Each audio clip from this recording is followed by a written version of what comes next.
जय जगन्नाथ सांग मैंने तो आज आम बनवा गोटे प्लेट्र प्लेटिंग।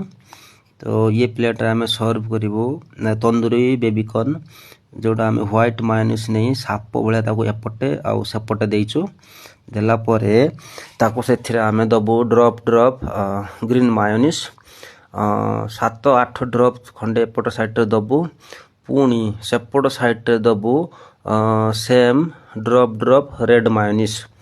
तो आपण मैंने देखिपुंट प्लेट कलर अच्छे black white mayo green mayo and red mayo आटा ड्रप ड्रप दौचु लास्ट जोटा पिंक मायो। तो ऑलरेडी प्लेटिंग आमर डिजाइन हो सारी तापर आम फूड सर्व करवा। प्रथम रखिले कदली पत्र तापर रखा तंदूरी बेबीकॉर्न जोटा आमर मकार छोट साइज कहते तंदूरी बेबीकॉर्न।